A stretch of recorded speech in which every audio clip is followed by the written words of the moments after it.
In this video, I will show you how to change cursor size on Windows 11. So if you want to have bigger cursor size, then just follow these steps.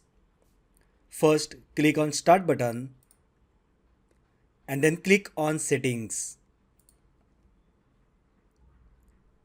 On Settings page, on the left panel, click on Accessibility. Now on the right side, scroll down and under Interaction, click on Mouse. On the next screen, under Related Settings, click on Mouse Pointer. And here you will find an option Size, using which you can change the cursor size. Just slide the cursor and you will see that cursor size is getting increased. So just adjust the size as per your requirement, and that's it. Your cursor size is now changed. So that is how you can change cursor size on Windows 11.